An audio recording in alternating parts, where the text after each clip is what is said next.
Citoyennes et citoyens, vos voix comptent. Radio Cotonou vous donne la parole pour recueillir vos préoccupations, satisfactions et suggestions. Parole aux citoyens, c'est sur la 94.3 Radio Cotonou. Parole aux citoyens, rejoignez-nous du lundi au vendredi de 9h à 9h30. Radio Cotonou, la voix des Cotonnois.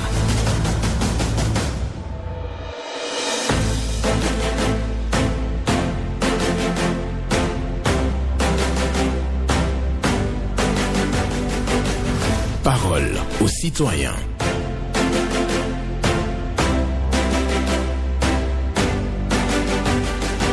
Parole aux citoyens. Honoré Naoum. L'art est un mensonge qui nous permet de dévoiler la vérité. L'art est un mensonge qui nous permet de dévoiler la vérité. Une méditation de Pablo Picasso pour ce vendredi 20 février 2026. Bonjour à chacun et à tous et merci d'être au rendez-vous de votre émission Parole aux citoyens. Vos préoccupations, satisfactions et suggestions attendues au numéro 01 68 87 67 00 pour les femmes, 01 50 52 52 73 pour les hommes. Pas d'attaque personnelle et prenez la parole en toute courtoisie sur nos antennes. Ghislain Agbangba sur la mise en onde, Michel Wounopoul au point de la présentation. Honoré Naoum. L'art est un mensonge qui nous permet de dévoiler la vérité. Une méditation de Pablo Picasso, j'allais dire, Pablo Picasso, que je partage avec vous. Auditeur en ligne, bonjour. Bonjour, mon cher journaliste. Votre nom? Je m'appelle Soumaton Alain. Je vous appelle depuis Tidje. Nous vous écoutons ce matin. Merci, mon cher Naoum. Ma préoccupation de ce matin, je vais demander, parce que ça fait beaucoup de temps qu'on est en train de poser certaines questions à nos autorités qui n'ont pas nous donné les réponses comme cela se doit. Telle question que je me pose. Problème de réinscription, chaque rentrée vont commencer. Le problème de réinscription, je veux que les députés n'ont qu'à nous chercher ce problème là où cette réinscription est quittée. Vraiment parce que les arguments qu'on nous donne, je ne sais pas. Il faut l'enfant qui a déjà fait 6 ans, 7 ans dans un établissement et chaque année réinscription là, ils n'ont qu'à finir dans ce problème. Et aussi, les tenues qu'on nous pose, il y a certains établissements chaque année là, c'est les jobs qui fait là. Je veux que tout le monde n'a qu'à porter taquer, les privés n'ont qu'à mettre les logos sur les taquis. Ça va nous arranger. Mais chaque fois, il y a certains établissements, les tenues qu'on nous pose là, chaque année là, même les dessins qu'ils ont mis dans cette prix, les dessins, ça ne date pas.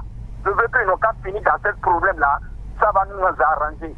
Deuxième préoccupation pour finir, je vais demander notre ministre de la Santé, M. Benjamin Mpati, il a le temps. Il peut faire quelque chose pour distribuer quelques moustiquaires imprégnés à sa population. Ça serait bien. Très bonne journée à vous. C'était Zoumaton Alain. Merci beaucoup à vous, Zoumaton Alain, qui nous appelle ce matin pour demander au ministre de la Santé de distribuer des moustiquaires. Donc de lancer la campagne de distribution de moustiquaires de façon gratuite aux populations. Réinscription dans les écoles, il dit non et demande aux députés de prendre des dispositions appropriées pour interdire cette pratique dans les écoles. Et aussi, il souhaite que la tenue kaki soit imposée à tous parce que les uniformes, ça coûte cher. Donc pour les populations et les établissements font des modifications, des changements avec des écrits qui ne durent même pas sur les habits. Voilà, bonjour. Monsieur Honoré Benjamin Naoum, bonjour. Hugues Povi. Merci mon frère, sois béni. Amen. Au nom de Jésus. Amen. Monsieur Honoré Benjamin Naoum, ce matin, je veux m'adresser au ministre de la Santé. Pourquoi? Parce que je n'ai pas entendu ça de quelqu'un, mais je suis victime moi-même. Je suis souffrant et je me suis rendu à l'hôpital. Le médecin m'a prescrit des médicaments où j'ai senti que ces médicaments-là, est-ce qu'il n'y a pas des trucs dedans qui sont en train d'endommager encore une autre partie en moi. Et je suis reparti à l'hôpital. Le médecin m'a dit, n'utilise plus ce produit, utilise ceci. Et j'ai encore constaté que le même truc est en train de s'aggraver. Je suis reparti, le médecin est dans son bureau et on me dit qu'il n'est pas là. Est-ce que c'est normal? Est-ce que c'est normal? Il veut ma mort ou bien il veut mon vivant? C'est à Ménotin que ça se passe, hein. J'ai les preuves. Hein. Je ne dis pas de n'importe quoi. Hein? Ça veut dire quoi? J'ai payé la consultation à 12 000 pour qu'on s'occupe de moi. L'État nous demande de payer les consultations et avant de payer les médicaments. Et pourquoi est-ce que je paye la consultation et maintenant c'est comme ça on me traite? Chères autorités, venez à notre secours. Hein. Venez à notre secours. Venez à notre secours. Si on est souffrant, on va à l'hôpital, c'est pour être soigné. On va payer les consultations, on va payer les analyses, et puis c'est du n'importe quoi. Ça veut dire quoi? Ça veut dire quoi? C'est juste la Covid qui parle. Je suis très fâché concernant ça. Je maman vient de mon vivant. D'accord. Merci beaucoup à vous, Yapovi, qui parle bien entendu qui réclame des soins de santé de qualité. Pour une affection, il était donc à l'hôpital. Pour ce qu'il nous dit, on lui a fait une prescription et donc le produit n'a pas fonctionné ou cela a créé donc des effets secondaires. Il s'est retourné donc au centre et voilà, on lui donne donc un autre produit. Et bon, ça aussi, ça ne marche pas comme ce qu'il souhaite. Il retourne, bon, on lui dit que le médecin est occupé, il est fâché. Donc je vais lui demander de garder son mal en patience, sinon de se référer à un autre cabinet donc pour se faire consulter comme cela se doit. Donc on vous souhaite un prompt rétablissement et que votre mal puisse disparaître. Auditeur en ligne, bonjour. Bonjour, Honoré Benjamin Naoum. Benjamin Bossédé. Bonjour à vous. Je vous appelle de Sénécraqué. Nous vous écoutons. Ce matin, j'ai une seule préoccupation. Installation officielle du maire Thomas Mingbo. Une nouvelle ère s'ouvre à Sénépodi.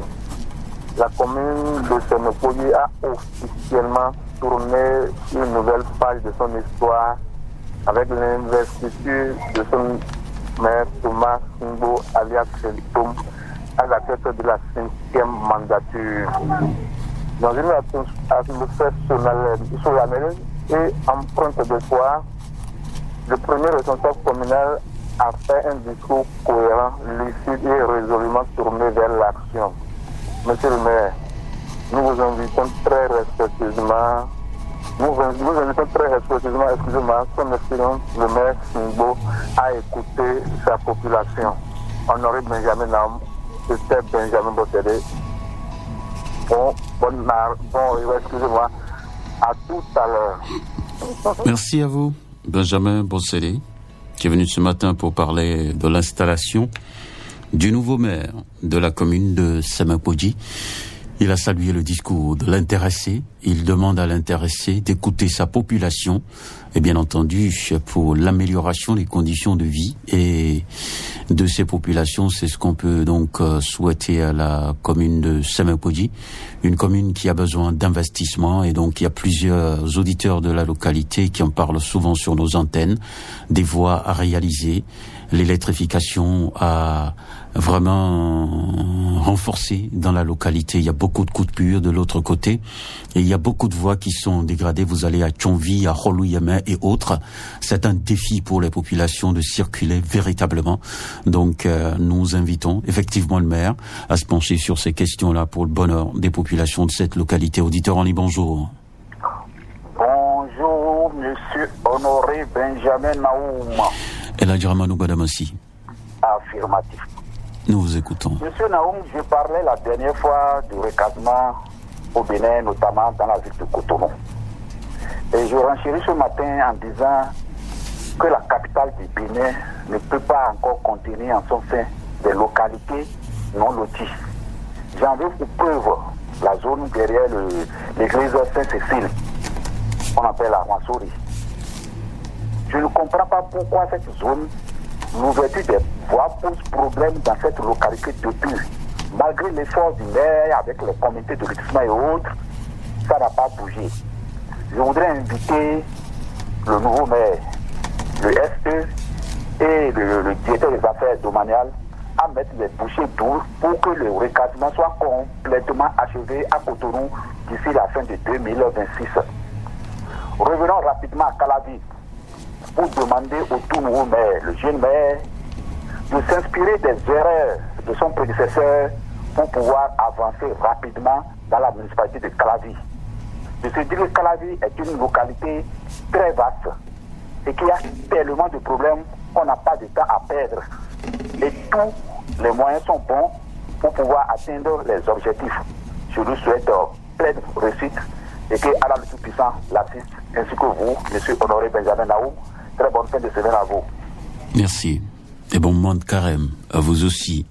Elhadj Ramanou Badamassi qui parle de Cotonou où il y a des quartiers qui ne sont pas encore lotis jusqu'à présent. Donc c'est un défi qu'il faut relever. Il adresse son message au nouveau maire de la ville de Cotonou qui doit rassembler les cadres pour véritablement atteindre cet objectif-là et faire le lotissement dans tous les quartiers de Cotonou. À Calavi, il invite le nouveau maire à s'inspirer des erreurs de l'autre pour ne pas tomber dans le même piège et surtout faire en sorte que Calavi se porte mieux. Ce sont les préoccupations évoquées ce matin par Ramanou Badamassi. Auditeur en ligne, bonjour. Bonjour, monsieur le journaliste. Oui, Gervais José. Depuis Yemi Kodji, Cotonou. Nous vous écoutons. Je reste au Parlement pour dire que la sortie du président Djogbenou, nous l'avons applaudi cela parce que il est sorti avec les grands mots et avec les grands remèdes, ce que le Béninois n'aime pas, c'est-à-dire le retard. Merci, monsieur le président Djogbenou. C'est ça qui manque à certaines autorités, avoir la poigne de dire que lorsque vous êtes en retard, mais ne venez plus de l'entreprise. Vous avez montré que vous êtes vraiment de la taille. Et maintenant, ce qui reste, il faut aider les jeunes concernant la loi sur l'embauche. Ce n'est pas une bonne loi. Vous avez aussi des enfants, vous avez des progénitures. Protégez-les parce que nous n'avons pas eu ça. Nous avons eu au moins le temps d'aller à la banque pour aller au moins faire des prêts. Parce que nous savons que nous sommes dans une société ou dans un service où nous avons au moins 30 ans. Mais actuellement, avec ce qui se passe, on vous renvoie, on vous donne de 0 à 9 mois. C'est des jeunes qui ont fait même mercredi rouge avec vous. Je reviens sur ma localité, c'est-à-dire mon quartier, monsieur le juge. J'ai pu dire dans votre antenne que la traversée du Yemi Kodji, mais la société d'aujourd'hui amène maintenant la facture à payer là où il n'y a même pas une prestation. D'abord, vous rentrez à Yemi Kodji, c'est une voie discontinue. On veut maintenant prendre l'argent. C'est qui? Merci, monsieur le directeur de Bonne journée à vous, Gervais José, qui insiste sur la traversée de Yemi Kodji. Une voie bien réalisée, bien faite, parce que pour lui, c'est bizarre. Il y a la SZDS qui distribue des factures dans des localités où la prestation n'est pas rendue. Et donc, pour lui, il trouve ça bizarre. Donc, alors que si on aménage bien la localité, on pourra donc exiger le paiement de ces factures-là de la SZDS. Emploi des jeunes et la loi sur l'embauche, il faut corriger cette loi-là à l'Assemblée nationale. Et il félicite aussi le président Djogbenou, le président de l'Assemblée nationale, qui lance une campagne contre les retards. Bonjour. Bonjour. Bonjour, mon cher Nao. Moussa Alidou. Affirmatif, mon cher. Nous vous écoutons ce matin. Merci beaucoup, mon cher Nao. Ce vendredi matin, je suis sur votre antenne Radio Cotonou pour aller. Je vais à la mairie de Cotonou, mon cher Nao.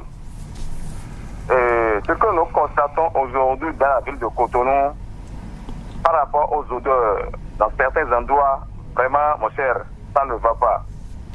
J'ai dit sur votre antenne là plusieurs fois qu'arrivé à certains endroits, nous constatons des odeurs qui ne vont pas du tout, mon cher Nao. Surtout au niveau de la Dogleta, même au niveau des carnivaux aussi, vraiment, ça sent beaucoup, mon cher Naoum. Ça sent beaucoup. Il y a plusieurs collecteurs, il y a plusieurs regards. Donc, c'est que les bonnes dames jettent de le souiller. Et vraiment, ça ne va pas dans la ville de Cotonou, mon cher Naoum. Vraiment, il y a beaucoup d'odeurs. C'est pour cela que je demande à la mairie de Cotonou, ils n'ont qu'à faire quelque chose. Si c'est des produits qu'ils vont mettre dans ces regards ou dans ces carnivaux pour que l'odeur la diminue, ils n'ont qu'à chercher une solution à cela. Car vraiment, surtout dans la zone dans l'État ici, il y a un regard là, vraiment ça dégage d'odeur nauséabonde. Même dans la zone de Rakoma ici, même à Doglissa, vraiment ça ne va pas. À Bato même, ça ne va pas, mon cher Naoum. Je demande à la mairie de Cotonou, ils n'ont qu'à penser à cela. Car vraiment, nous voulons rester, nous voulons vivre. C'est la santé qui est chère pour la population. D'accord. Mais les maladies, ça ne va pas. On a compris, merci Moussa Lilou. Lui qui parle des collecteurs qui dégagent des odeurs nauséabondes. Donc invite les autorités de la ville à faire quelque chose, certainement que les collecteurs, et bien entendu à interdire aux populations à les sensibiliser pour ne plus jeter de n'importe quoi dans les collecteurs. Donc et il faut le dire, il y a d'autres carrément qui percent les collecteurs pour déverser le liquide provenant des fosses septiques dans les collecteurs. Ce sont des comportements qu'il faut décourager. Il faut interdire ça dans la cité pour permettre aux populations de vivre dans un environnement sain. Auditeur, on est bonjour. Cher ami Benjamin Naoum de la radio Cotonou, la radio du peuple, bonjour. Pierre Mimouzoulé. C'est moi. Nous écoutons. Merci.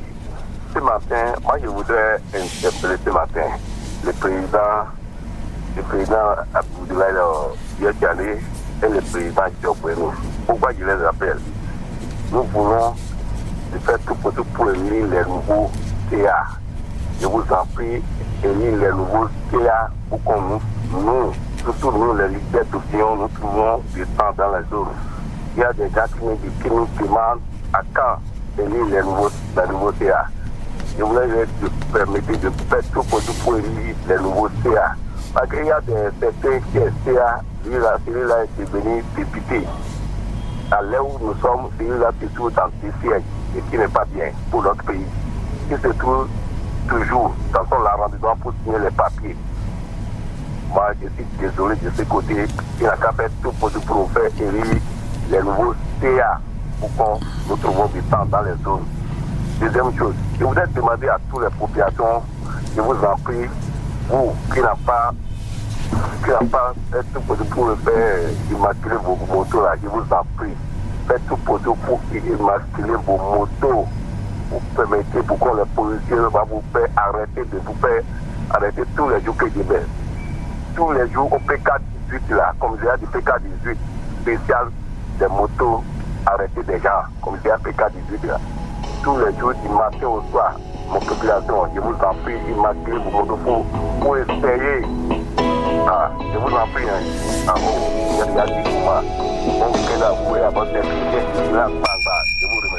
Bonne journée à vous, Pierre Mimouzoulé, qui invite la population à procéder à l'immatriculation de leurs motos. C'est important. Et par ailleurs, il demande au président ABT, Abdoulaye Diakhané, et JFD, Joseph Fifame Diogbenou, bien entendu, les deux présidents des deux partis, et donc de procéder à l'élection des nouveaux CA, les chefs d'arrondissement, parce qu'il y a cumul de fonctions. Il y a des gens qui sont députés, mais qui continuent de signer les documents en tant que CA dans leur localité. Ce n'est pas bien. C'est ce que nous dit Pierre Mimouzoulé. Auditeur en ligne, bonjour. La fréquence municipale de Cotonou, bonjour. Sébastien Rossou. Voilà, merci beaucoup, cher journaliste honoré Benjamin Naoum. Oui, nous vous écoutons. Merci. Ce vendredi, je suis à l'antenne pour supplier le gouvernement de la rupture à penser du côté du social. Quand nous parlons du social, les politiciens qui n'aiment pas dire la vérité disent que est-ce qu'on va partager de l'argent de maison en maison. Jamais. Aucun gouvernement n'a jamais partagé de l'argent de maison en maison. Mais le social, ça commence dans nos centres de santé. Hier, j'ai rencontré une dame qui souffre de palud. Avec 3 000 francs, elle ne peut pas se soigner dans un centre de santé public. 3 000 francs, non. L'ordonnance qu'on lui a faite là, et analyse depuis tout, ça fait 9 500. Elle a commencé par pleurer. On nous a refusé d'acheter des médicaments dans les rues. Je ne vais pas aller dans n'importe quel sens. Voilà, avec 3 000 francs, elle ne peut pas se soigner. Aujourd'hui, personne ne peut pas dire que le gouvernement ne travaille pas. Nous voyons des jolies routes, des constructions. Il y a beaucoup de choses qu'il faut de bien. Ah oui, c'est bien. Tout est bien. Mais à côté de tout ça, si on ne pense pas de ce côté, on va tuer la population dans l'âme. Ils vont mourir tous, elles vont mourir tous dans les maisons. À défaut de ça, ils vont aller chercher des médicaments qui ne sont pas recommandés pour se rendre malade encore. C'est là où on parle des dialysés qui souffrent dans nos centres de santé sans moyens. Le gouvernement doit regarder de ce côté. Sinon, si c'est que j'ai vu hier, j'ai coulé des dames. Des gens sont obligés de cotiser pour ces dames-là pour qu'elles puissent aller se soigner, se faire soigner. C'est bien. Si vous travaillez bien, faites aussi ça là. Le peuple vous en sera reconnaissant. C'est bien ça. Le peuple vous en sera reconnaissant parce que sans santé, on ne peut rien. Le social, d'abord, avant le développement. Sinon, c'est que vous avez fait. Si vous avez une maison jolie et vos enfants ne sont pas bien, vous quittez là, ils vont détruire, les enfants vont détruire la maison et ça ne va plus tenir.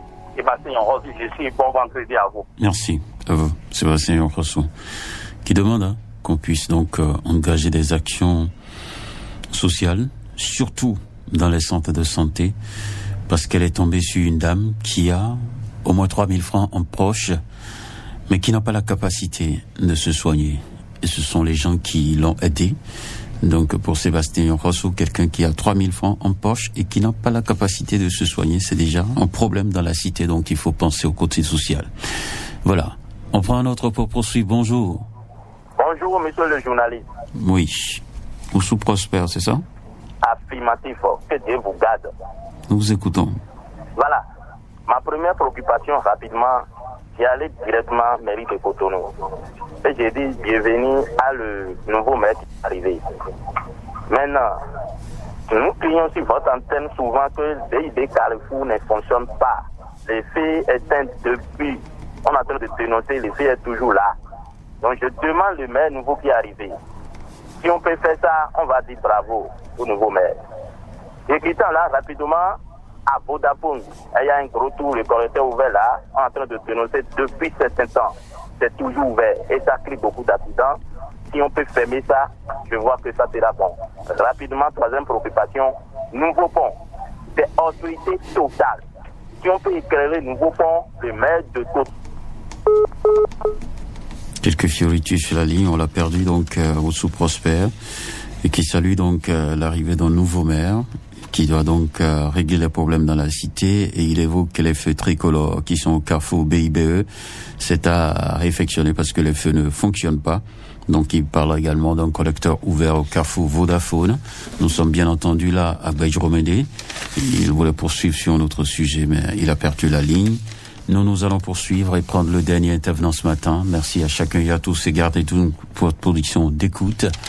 Le dernier intervenant est en communication actuellement avec Ghislain Bangba et c'est bon, on le prend. Bonjour. Vous êtes là, bonjour. Allô, bonjour. La connexion ne passe pas du tout avec vous. Je ne sais pas là où vous êtes. Hein. Vous êtes à l'intérieur, c'est ça? J'attends bien ta voix. Hein. Oui, mais nous, on ne vous recevait pas bien. Maintenant, c'est bon. On vous écoute, Paul Raoul Issou. D'accord, ce matin. Ça va bien, et vous-même? Je rends grâce à Dieu. D'accord. Nous vous écoutons. Mon coup de détresse de ce matin va à l'endroit du nouveau maire de Porte-Nouveau, M. Toukou Rachad. Je lui souhaite bonne arrivée et bon vent à l'hôtel de ville de Porte-Nouveau. Sur ce, monsieur le maire, l'administration est une continuité. Pour cela, je vous prie de relever le défi sur l'ancien maire Charlemagne Yankotti. Parce que on l'a beaucoup supplié interpellés de venir nous dépanner des poteaux qui ne s'allument pas dans le quartier Panési à Lobatin, rien ici. Vous êtes là, monsieur le nouveau maire, Toukou Rachat, je vous prie de relever ce défi à nous allumant ces poteaux qui se trouvent à Tandévi à Lobatin, dans l'avant, qui va occuper des voitures. Nous, on compte beaucoup sur votre disponibilité pour nous sauver, monsieur le maire. Bonne soirée et bon début de week-end. Merci à vous. C'est d'ailleurs tout pour cette émission. L'art est un mensonge qui nous permet de dévoiler la vérité. C'est une méditation de Pablo Picasso que je partage avec vous, donc que j'ai partagé avec vous sur cette émission. C'est déjà la fin, vendredi 20 février, c'est le dernier numéro de cette semaine. Et bien entendu, auditrices et auditeurs de la 94.3 Radio Cotonou, je vous prie de garder votre position d'écoute.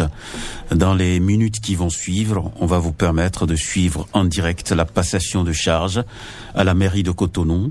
Monsieur Luc Setonji Atropo va passer le témoin, bien entendu, à Monsieur Luc Nyakaja pour la suite des activités au niveau de la mairie de Cotonou, vous le savez bien, aux dernières élections. Et le processus a débouché, bien entendu, sur l'installation d'une nouvelle équipe pour la 5e mandature. Une équipe qui sera conduite, bien entendu, par le maire Luc Nyakaja, qui va prendre les témoins tout à l'heure, des mains de l'ancien maire, Luc Setonji Atropo. Radio Cotonou vous assure la diffusion de cette cérémonie en direct. Donc, gardez votre position d'écoute. Merci de rester câblé. Merci de rester fidèle à la 94.3.